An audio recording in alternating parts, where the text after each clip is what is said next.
José Guilherme Melchior comenta que a poesia lírica, que hoje em dia é sinônimo de poesia, poderia ser também colocada como uma forma de mímese, mas não uma mímese de atos externos, mas sim de sentimentos que vão deflagrar esses atos. Mas isso coloca ela nessa dimensão do inefável.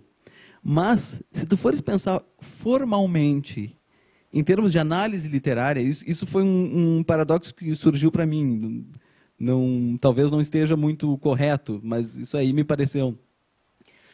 Se fores pensar nas categorias em que um texto ficcional são analisados, tu pensas em enredo, personagem, trama, narrador, tempo. Aí eu poderia perguntar, onde é que tu encontra o enredo num romance ou num conto? Onde, em que lugar do conto?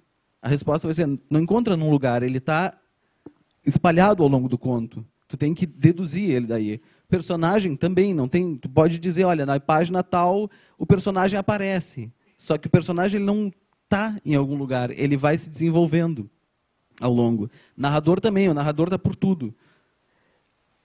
No caso da poesia, uma coisa interessante é que se tu vai analisar, tu vai, digamos, usar algumas categorias como métrica, claro, ritmo,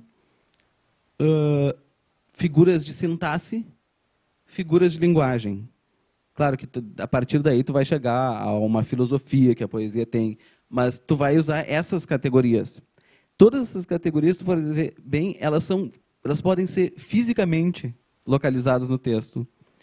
A métrica e o ritmo, elas não só podem ser fisicamente localizadas, como elas são quantificadas, são contadas, né? São quantidades. A figura de sintaxe também, tu pode dizer, olha, nessa frase aqui tu tem um objeto que se liga a um sujeito, ou então tem uma inversão, o uso da passiva, o uso da voz passiva para indicar uma certa disposição de pensamento. E a própria figura de linguagem, figura de retórica, metáforas, também tu pode dizer, olha, ela está em tal parte do texto. Isso traz para a poesia paradoxalmente, pode parecer, uma concretude relativamente grande. Ou seja, uma certa fisicalidade.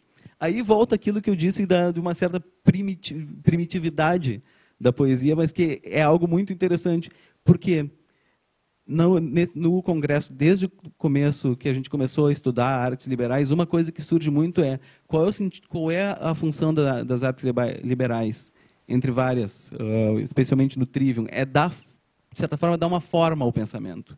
É não deixar que o pensamento seja simplesmente fluido e corra por si próprio, mas que tu possa organizá-lo de uma forma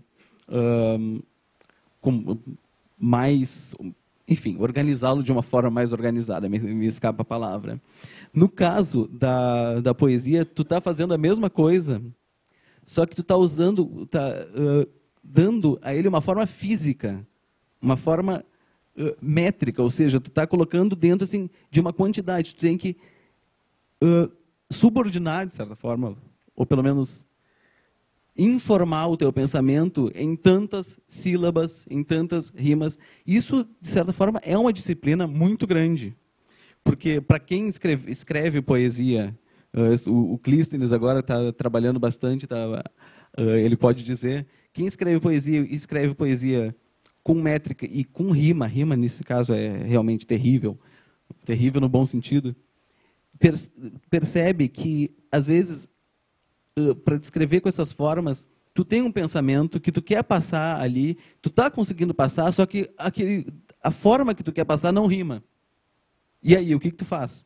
Aí tem que procurar outra forma para passar, outro rima. Ou seja, ela te força a ter segundos pensamentos. O Oden dizia isso. Olha, a poesia, as regras são maravilhosas para nos livrar da prisão do próprio eu, do próprio self, ou seja, o nosso próprio self, os grilhões do eu, o nosso próprio self nos aprisiona e a poesia, ou melhor, as regras métricas, as formas fixas, nos liberam desses grilhões que o nosso próprio self coloca. E então é interessante que tu está, de certa forma, subordinando um pensamento, ou pelo menos conformando eles com essas regras. Nesse sentido, eu acredito que talvez uma forma de se abordar o estudo da poesia seja esse, é pensar nela com essa concretude, procurar entrar no ritmo para depois buscar o seu sentido metafísico e entrar no texto. E é sugerível que a leitura poética se acompanhe por uma leitura, por uma composição poética. Ou seja, tu vai escrever, tu vai ler, tu vai escrever. Nesse sentido, a imitação é uma coisa muito importante. Tu lê aquele poema e vai tentar imitar, vai tentar fazer algo parecido. Aí se pode perguntar, o que seria? Como é que eu estou de tempo? Tá bom.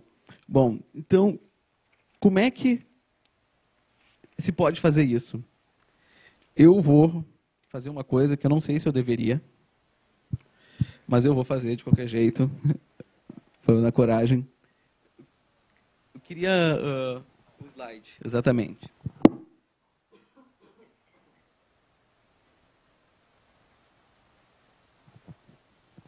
Eu queria... Dá para ler? Todo mundo consegue ler? Quem não conseguir, a gente vai recitar.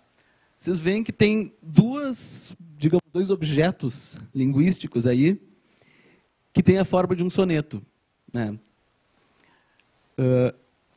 Eu vou ler o primeiro. Ou alguém quer ler? Não, deixa que eu leio. Tá, deixa que eu leio. Tá certo. Acho que vai dar muito trabalho. Tá. Foram dias estranhos. Luz na periferia da luz.